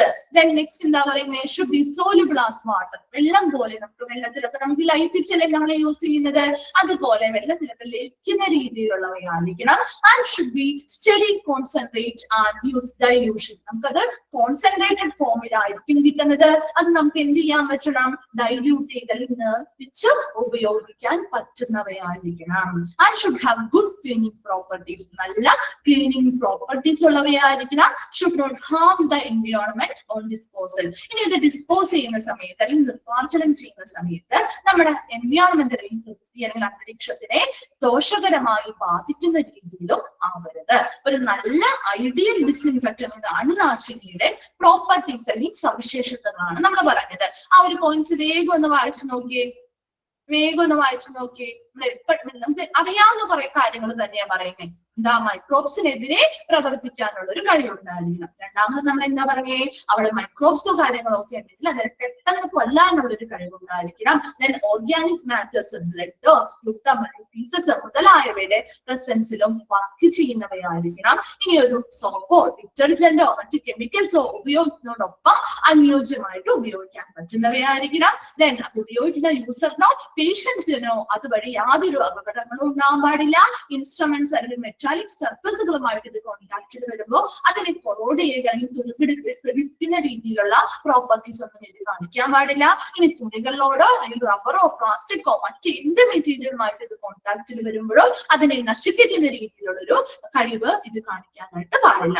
പിന്നെ അത് എന്താ പറയുന്നത്, നമ്മൾ ആ ഒരു ബോട്ടിലാണെങ്കിലും അല്ലെങ്കിൽ അതൊരു പാക്കറ്റ് ആയിട്ട് വാങ്ങിക്കുമ്പോഴോ അതിന് മുകളിൽ കൃത്യമായിട്ട് അത് എങ്ങനെ ഉപയോഗിക്കണം എന്ന രീതിയിലുള്ള ക്ലിയർ ആയിട്ടുള്ള ലേബൽ ഡയറക്ഷൻസ് ഉണ്ടായിരിക്കണം. അത് നോക്കി നമുക്ക് എളുപ്പത്തിൽ അത് ഉപയോഗിക്കാനും പറ്റണം. ദെൻ എന്താ പറയുക, ഒരു നല്ല സുഖകരമായിട്ടുള്ള ഒരു മണമോ അല്ലെങ്കിൽ മണമില്ലാത്തതോ ആയിട്ടുള്ള ഒരു ഡിസിൻഫെക്ടന്റ് മാത്രമേ നമുക്ക് പതിവായിട്ട് ഉപയോഗിക്കാനായിട്ട് സാധിക്കുകയുള്ളൂ. അതുപോലെ നിർബന്ധമായിട്ടും ഒരിക്കലും ഉയർന്ന ചിലവ് വരുന്നവയാവരുത്, വെള്ളത്തിൽ ലയിക്കുന്ന രീതിയിലുള്ളവയായിരിക്കണം. അതുപോലെ കോൺസെൻട്രേറ്റഡ് ആയിട്ടുള്ള ഫോമിലായിരിക്കും, എന്നാൽ നമുക്കത് ഡൈല്യൂട്ട് ചെയ്ത് അല്ലെങ്കിൽ നിർമ്മിച്ച് യൂസ് ചെയ്യാൻ പറ്റുന്നവയായിരിക്കണം. നല്ല ക്ലീനിങ് പ്രോപ്പർട്ടീസ് ഉള്ളവയായിരിക്കണം. ഇനി ഇത് ഡിസ്പോസ് ചെയ്യാൻ നിർമ്മാർജ്ജനം ചെയ്യുന്ന സമയത്ത് നമ്മുടെ എൻവയോൺമെന്റിന് യാതൊരു രീതിയിലുമുള്ള ദോഷകരമായി ഇത് ഭവിക്കാനും പാടില്ല. ക്ലിയർ ആണോ? Properties of an ideal disinfectant. Okay. Next വരുന്നത് ചലഞ്ചസ്. നമ്മൾ ഈ ഒരു ഹൗസ് കീപ്പിംഗ് ഡിപ്പാർട്ട്മെന്റ് ഫേസ് ചെയ്യുന്ന ചലഞ്ചസ് അല്ലെങ്കിൽ വെല്ലുവിളികൾ എന്തൊക്കെയാണ്? ഫസ്റ്റ് വൺ ആണ് considered as low priority activity. ഒരു ഹൗസ് കീപ്പിംഗ് സർവീസുകൾക്ക് നമ്മൾ വല്ല ഇമ്പോർട്ടൻസ് കൊടുക്കാറുണ്ടോ? ഒരു ഹോസ്പിറ്റലിലെ മറ്റു സർവീസുകളെ ഇതിനെ വെച്ച് നോക്കുമ്പോൾ ഏറ്റവും കൂടുതൽ പ്രയോറിറ്റി കൊടുക്കുന്നത് നമ്മൾ എങ്ങനെയാണ്? നല്ല വലിയ രീതിയിലുള്ള മറ്റു സർവീസുകൾക്ക് നമ്മൾ മുൻഗണന കൊടുക്കാറുണ്ട് അല്ലെ? ഈ ഒരു ഹൗസ് കീപ്പിംഗ് സർവീസുകൾ എപ്പോഴും നമ്മൾ താഴെ തട്ടിലുള്ള സർവീസ് ആയിട്ടല്ലേ പരിഗണിക്കാറ്? എപ്പോഴും അങ്ങനെ തന്നെയാണ്. അതാണ് ഇവിടെ ആദ്യത്തെ പോയിന്റ് പറയുന്നത്. Consider as low priority activity, കുറഞ്ഞ മുൻഗണനയുള്ള ഒരു പ്രവർത്തനമായിട്ടാണ് ഈ ഒരു ഹൗസ് കീപ്പിംഗ് സർവീസുകളെ എപ്പോഴും എല്ലാവരും പരിഗണിക്കുന്നത്. അതൊരു ചലഞ്ചാണ്, അല്ലെങ്കിൽ ഇവർ നേരിടുന്ന ഒരു വെല്ലുവിളി തന്നെയാണ്. രണ്ടാമത് പറയുന്നത് ഫിനാൻഷ്യൽ കൺസ്ട്രെയിൻസ് എന്നാണ്. എന്താ? സാമ്പത്തിക പരിമിതികള്. അപ്പൊ നല്ല രീതിയിലുള്ള ഫിനാൻഷ്യൽ ഫണ്ടുകളോ കാര്യങ്ങളോ ആ ഹോസ്പിറ്റലിൽ ഇല്ലാതെ വരുമ്പോ ഈ ഒരു ഹൗസ് കീപ്പിംഗ് സർവീസ് നല്ല രീതിയിൽ നമുക്ക് എന്ത് ചെയ്യാൻ പറ്റില്ല, മുന്നോട്ട് കൊണ്ടുപോകാനായിട്ട് സാധിക്കില്ല. അപ്പൊ ആ ഒരു സാമ്പത്തിക പരിമിതികള് ഈ ഒരു നല്ല രീതിയിലുള്ള ഹൗസ് കീപ്പിംഗ് സർവീസുകളെ ഒരു പരിധി വരെ ബാധിക്കുന്നുണ്ട് അല്ലെ? ദെൻ മൂന്നാമതായിട്ട് മാൻ പവർ ഷോർട്ടേജ് എന്ന് പറഞ്ഞു കഴിഞ്ഞാൽ മതിയായിട്ടുള്ള ജീവനക്കാരുടെ ലഭ്യത കുറവ്. അവിടെ സർവീസ് അല്ലെങ്കിൽ ഈ ഒരു ഹൗസ് കീപ്പിംഗ് സർവീസുകളിലെ ജോലികൾ ചെയ്യാനായിട്ട് ആവശ്യമായിട്ടുള്ള ജീവനക്കാര് അവൈലബിൾ ആകാതെ വരുന്നതും ഈ സർവീസ് മുന്നോട്ട് കൊണ്ടുപോകാനായിട്ടുള്ള ഒരു പ്രോബ്ലം ആയിട്ട് ഫേസ് ചെയ്യുന്ന ഒരു പ്രോബ്ലം ആണ്. നെക്സ്റ്റ് അൺവില്ലിംഗ് സൂപ്പർവിഷൻ എന്ന് പറഞ്ഞാല് സമ്മതമില്ലാതെ അല്ലെങ്കിൽ എന്താ മനസ്സോടെ അല്ലാതെയുള്ള മേൽനോട്ടം നോക്കി. അപ്പൊ ഒരു വ്യക്തിക്ക് ഇപ്പൊ ഒരു ഹൗസ് കീപ്പിംഗ് സർവീസ് എന്ന് പറയുമ്പോൾ ഇപ്പോഴും നമ്മൾ അറിയാം, ഒരു ആദ്യം നമ്മൾ പറഞ്ഞ കാര്യം ഏറ്റവും മുൻഗണന കുറഞ്ഞ ഒരു വിഭാഗത്തിലാണ് നമ്മൾ ഉൾപ്പെടുത്തുന്നത്. അതുകൊണ്ട് തന്നെ അവിടുത്തെ സൂപ്പർവിഷൻ അല്ലെങ്കിൽ അത് മേൽനോട്ടം വഹിക്കാനായിട്ടൊന്നും ആളുകൾക്ക് പൊതുവെ താല്പര്യം കുറവാണ് അല്ലെ? അപ്പൊ അവിടെ സൂപ്പർവിഷന് വേണ്ടിയിട്ട് അധികം താല്പര്യമില്ലാത്ത അല്ലെങ്കിൽ സമ്മതമില്ലാത്ത അല്ലെങ്കിൽ അവർക്ക് വലിയ താല്പര്യമില്ലാത്ത ഒരു വ്യക്തിയാണ് നമ്മൾ മേൽനോട്ടം വഹിക്കാൻ കൊണ്ടുവന്നിരുത്തുന്നതെങ്കിൽ അവരുടെ ശരിയായിട്ടുള്ള ഡയറക്ഷൻസും അല്ലെങ്കിൽ ഗൈഡ്ലൈൻസ് ഒക്കെ അവരുടെ അടിയിലുള്ള ജീവനക്കാർക്ക് കൊടുക്കുമോ? ഇല്ല, അവർക്ക് അതിനെ പറ്റിയുള്ള താല്പര്യമില്ല. അതുകൊണ്ട് തന്നെ അവർ നല്ല രീതിയിലുള്ള നിർദ്ദേശങ്ങളോ കാര്യങ്ങളോ അവരുടെ കീഴിൽ വർക്ക് ചെയ്യുന്ന സ്റ്റാഫുകൾക്ക് കൊടുക്കുകയുമില്ല. അതുവഴി എന്ത് ചെയ്യും? അവിടെ കൊടുക്കുന്ന സർവീസുകളുടെ ദോഷകരമായിട്ട് ബാധിക്കുകയും ചെയ്യും. നെക്സ്റ്റ് വരുന്നത് ലാക്ക് ഓഫ് അവയർനെസ്. അവിടെ വർക്ക് ചെയ്യുന്ന ഓരോ ജീവനക്കാർക്കും ഈ പറയുന്ന ഹൗസ് കീപ്പിംഗ് സർവീസുകൾ എങ്ങനെ ചെയ്യണം, എങ്ങനെ ഓരോ ഏരിയയും വൃത്തിയാക്കണം, എങ്ങനെ സാനിറ്റൈസ് ചെയ്യണം എന്ന രീതിയിലുള്ള കാര്യങ്ങൾ കൃത്യമായിട്ടുള്ള ഒരു അവബോധം ഇല്ലായ്മയാണ് ലാക്ക് ഓഫ് അവയർനെസ്.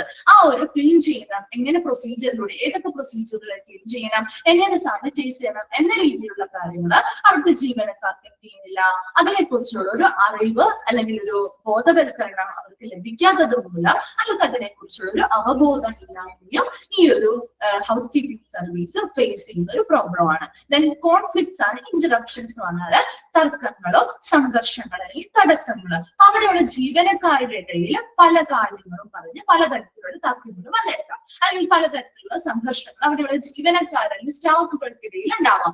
അങ്ങനെ ഒരു പ്രോബ്ലംസ് ഉണ്ടാകുന്ന സമയത്ത്, അല്ലെങ്കിൽ അവർ തമ്മിൽ പലതരത്തിലുള്ള പ്രോബ്ലംസ് അല്ലെങ്കിൽ തർക്കങ്ങളോ സംഘർഷങ്ങളോ ഒക്കെ ഉണ്ടാകുന്ന സമയത്ത് നല്ല രീതിയിലുള്ള സർവീസ് നമുക്ക് കൊടുക്കാനായിട്ട് സാധിക്കില്ല. അപ്പൊ അതും ഒരു പ്രോബ്ലമാണ്.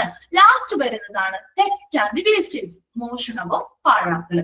പല ഹോസ്പിറ്റൽ സ്റ്റാഫുകൾ ചിലപ്പോ പല സാധനങ്ങൾ അവിടെ നിന്ന് മോഷണം കൊണ്ടുപോയിക്കാം, അല്ലെ? പല സാധനങ്ങൾ ഒരുപാട് ഉപയോഗിച്ച് ഒരുപാട് പാഴാക്കി കളയാനും സാധ്യതയുണ്ട്. ഇതെല്ലാം ആ ഒരു ഹൗസ് കീപ്പിംഗ് സർവീസ് നേരിടുന്ന ചലഞ്ചസ് അല്ലെങ്കിൽ വെല്ലുവിളികളാണ്. നമ്മൾ പറഞ്ഞത് consider as low priority activity, ഏറ്റവും കുറഞ്ഞ മുൻഗണനയുള്ള ഒരു പ്രവർത്തനമായിട്ടാണ് ഹൗസ് കീപ്പിംഗ് സർവീസുകളെ പരിഗണിക്കപ്പെടുന്നത്. രണ്ടാമത് പറഞ്ഞത് സാമ്പത്തിക പരിമിതികൾ. നല്ല രീതിയിലുള്ള ഫണ്ടോ കാര്യങ്ങളോ ഇല്ലാതെ വരുമ്പോൾ നല്ല രീതിയിലുള്ള സർവീസ് കൊടുക്കുന്നതിൽ നമുക്ക് ഒരു പ്രോബ്ലം അനുഭവപ്പെടും. മൂന്നാമത് പറയുന്നത് അവിടുത്തെ ജീവനക്കാര്, മതിയായിട്ടുള്ള ജീവനക്കാര് അവിടെ സർവീസ് ചെയ്യാനായിട്ട് ലഭ്യമല്ലാതെ വരുന്നൊരവസ്ഥ. ദെൻ അൺവില്ലിംഗ് സൂപ്പർവിഷൻ എന്ന് പറയുമ്പോൾ സമ്മതമില്ലാതെ അല്ലെങ്കിൽ മനസ്സില്ലാതെ ഒരു വ്യക്തിയെ നമ്മൾ എന്ത് ചെയ്യുന്നു, സൂപ്പർവിഷന് വേണ്ടി ഏൽപ്പിക്കുമ്പോൾ അവരുടെ കീഴിൽ വർക്ക് ചെയ്യുന്ന ജീവനക്കാർക്ക് ആവശ്യമായിട്ടുള്ള നിർദ്ദേശങ്ങളോ ഗൈഡൻസ് ഒന്നും ഈ പറയുന്ന വ്യക്തി കൊടുക്കാതെ വരുമ്പോഴോ നല്ല സർവീസുകൾ അവിടെ കൊടുക്കാൻ പറ്റാതെ വരും. ദെൻ ലാക്ക് ഓഫ് അവയർനെസ് പറഞ്ഞാൽ അറിവില്ല, നല്ല ശരിയായ അവബോധമില്ലായ്മ. നല്ല രീതിയിലുള്ള സർവീസുകൾ കൊടുക്കണമെങ്കിൽ അതിനനുസരിച്ചുള്ള അറിവ് അവിടുത്തെ ജീവനക്കാർക്ക് ഉണ്ടാവണം. അത് ഇല്ലാതെ വരുന്ന സമയത്ത് സർവീസുകളെ അത് ബാധിക്കാം. ദെൻ കോൺഫ്ലിക്ട്സ് ആൻഡ് ഇന്ററപ്ഷൻസ് പറയുമ്പോൾ അവിടെയുള്ള ജീവനക്കാരുടെ ഇടയിൽ പലതരത്തിലുള്ള തർക്കങ്ങൾ ഉണ്ടാവാം, സംഘർഷങ്ങൾ ഉണ്ടാവും. അതെല്ലാം ഈ ഒരു സർവീസിനെ ബാധിക്കുന്നുണ്ട്. ലാസ്റ്റ് പറയുന്നത് തെഫ്റ്റ് ആൻഡ് വേസ്റ്റേജ്, മോഷണങ്ങൾ നടക്കുന്നതോ അല്ലെങ്കിൽ ചിലപ്പോൾ ഒരുപാട് ഉപയോഗിച്ചുകൊണ്ട് വേസ്റ്റ് ആക്കി കളയുന്നതോ ഈ ഒരു ഡിപ്പാർട്ട്മെന്റ് ഫേസ് ചെയ്യുന്ന ചലഞ്ചസിൽ വരുന്നതാണ്. ക്ലിയർ ആണോ ചലഞ്ചസ്?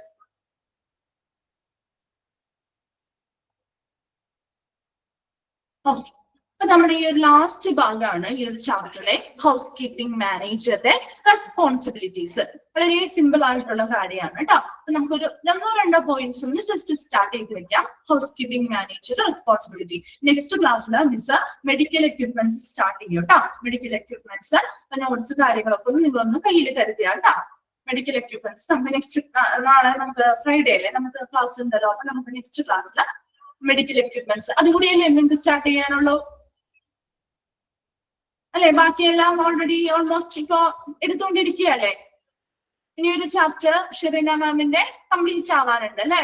മോണിറ്ററിങ് ആൻഡ് ഇംപ്രൂവിങ് കുറച്ച് 1-2 ക്ലാസ്സിലേ എടുത്തിട്ടുള്ളൂ. ഓക്കെ, നെക്സ്റ്റ് ക്ലാസ്സിൽ ഷെറീന മിസ്സിന്റെ പീരീഡ് ആണ്. നെക്സ്റ്റ് ക്ലാസ്സിൽ നിങ്ങൾക്ക് പുതിയൊരു മിസ് നിങ്ങൾക്ക് ഓൾറെഡി പരിചയം ഉണ്ടാവും. 1-2 ക്ലാസ്സിൽ ചിലപ്പോ വാഹിദ എന്ന് പറയുന്ന ഒരു മാം നിങ്ങളുടെ ക്ലാസ്സിൽ ആദ്യത്തെ ക്ലാസ്സുകളിൽ ചിലപ്പോൾ കയറിയിട്ടുണ്ടാവും അല്ലെ. 1-2 ക്ലാസ്സിൽ ചിലപ്പോൾ കയറിയിട്ടുണ്ടാവും. അപ്പൊ മിസ്സായിരിക്കും ആ ഒരു ചാപ്റ്ററിന് നെക്സ്റ്റ് ക്ലാസ് മിസ് മാമിന്റെ ആണ് കേട്ടോ. വാഹിദ മാമിന്റെ ആണ്. നെക്സ്റ്റ് ക്ലാസ് തുടങ്ങി മാം ആ ഒരു ചാപ്റ്റർ കംപ്ലീറ്റ് ആക്കും കേട്ടോ. മോണിറ്ററിങ് ആൻഡ് ഇംപ്രൂവിംഗ് കേട്ടോ. ഓക്കെ, നമുക്കിപ്പോ ഹൗസ് കീപ്പിംഗിന്റെ മാനേജറുടെ റെസ്പോൺസിബിലിറ്റി ഒന്ന് ജസ്റ്റ് 1-2 പോയിന്റ് ഒന്ന് സ്റ്റാർട്ട് ചെയ്ത് വെക്കാം. അപ്പൊ ഫസ്റ്റ് പോയിന്റ് നോക്കിയേ, monitor all the daily operations of the housekeeping department containing the cleanliness of all rooms and public areas every day. ഇനി എന്താണ് ഒരു ഹൗസ് കീപ്പിംഗ് മാനേജർ റെസ്പോൺസിബിലിറ്റിയിൽ വരുന്ന കാര്യം? എന്താ?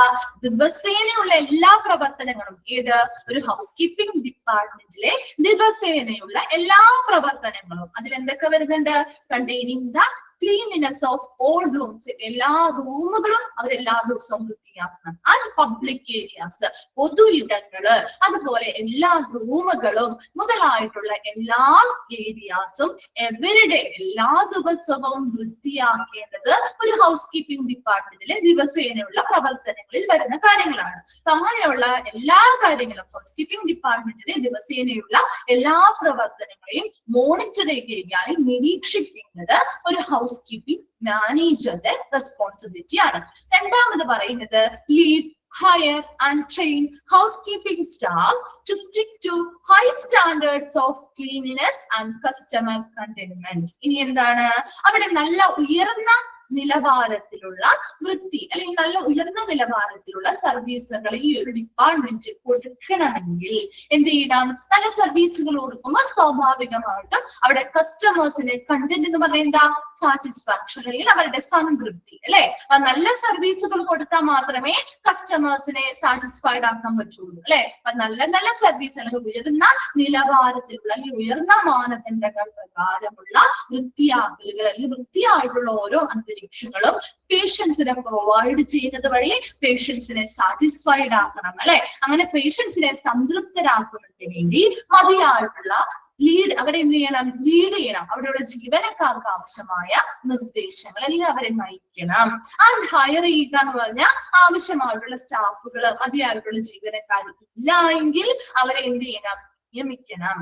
ട്രെയിൻ ചെയ്യുക. അവർക്ക് ആവശ്യമായ പരിശീലനങ്ങളും ഈ ഹൗസ് കീപ്പിംഗ് സ്റ്റാഫുകൾക്ക് കൊടുക്കേണ്ടത് ഒരു ഹൗസ് കീപ്പിംഗ് മാനേജറുടെ റെസ്പോൺസിബിലിറ്റിയാണ്. 2 പോയിന്റ്സ് ആണ് നമ്മൾ പറഞ്ഞത്. ഫസ്റ്റ് വൺ പറഞ്ഞേതാ? ഹൗസ് കീപ്പിംഗ് ഡിപ്പാർട്ട്മെന്റിന്റെ ദിവസേനയുള്ള എല്ലാ പ്രവർത്തനങ്ങളും, അത് എല്ലാ ദിവസവും എല്ലാ റൂമുകളും ക്ലീൻ ചെയ്യണം, പബ്ലിക് ഏരിയാസ് ക്ലീൻ ചെയ്യണം മുതലായിട്ടുള്ള ഹൗസ് കീപ്പിംഗ് ഡിപ്പാർട്ട്മെന്റിലെ എല്ലാ ദിവസേനയുള്ള എല്ലാ പ്രവർത്തനങ്ങളും നിരീക്ഷിക്കേണ്ടത് ഒരു ഹൗസ് കീപ്പിംഗ് മാനേജറാണ്. രണ്ടാമതായി പറയുന്നത് ഹൗസ് കീപ്പിംഗുമായി ബന്ധപ്പെട്ട എല്ലാ സർവീസുകളും നല്ല ഉയർന്ന നിലവാരത്തിലുള്ള അല്ലെങ്കിൽ ഉയർന്ന മാനദണ്ഡങ്ങൾ പാലിച്ചുകൊണ്ടുള്ള വൃത്തിയാക്കലുകൾ നടത്തുകയും നല്ല നല്ല വൃത്തിയുള്ള അന്തരീക്ഷങ്ങൾ പേഷ്യൻസിന് കൊടുക്കുകയും അതുവഴി പേഷ്യൻസിന് എന്ത് ചെയ്യണം? സാറ്റിസ്ഫൈഡ് ആക്കണം അല്ലെങ്കിൽ പേഷ്യൻസിനെ സംതൃപ്തരാക്കണം.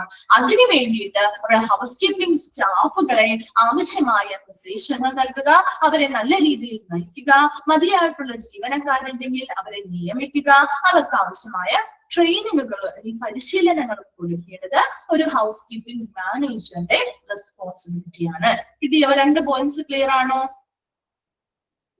ഓക്കെ ആണോ? നെക്സ്റ്റ് ഒരു പോയിന്റ് കൂടി നോക്കാം. Supervise the housekeeping department budget. ഹൗസ് കീപ്പിംഗുമായി ബന്ധപ്പെട്ട ഒരു ഡിപ്പാർട്ട്മെന്റുമായി ബന്ധപ്പെട്ട് ബഡ്ജറ്റുകൾ തയ്യാറാക്കുമ്പോൾ മേൽനോട്ടം വഹിക്കുക. ടേക്ക് ഇൻവെന്ററി എന്ന് പറയുന്ന ആ ഒരു ഹൗസ് കീപ്പിംഗ് ഡിപ്പാർട്ട്മെന്റിലെ വിവര പട്ടികകൾ, അവിടെയുള്ള സാധനങ്ങള്, സാമഗ്രികള് മുതലായിട്ടുള്ള എല്ലാ സാധനങ്ങളെയും അല്ലെങ്കിൽ എല്ലാ സാധനങ്ങളെ കുറിച്ചുമുള്ള വിവര പട്ടികകൾ തയ്യാറാക്കണം.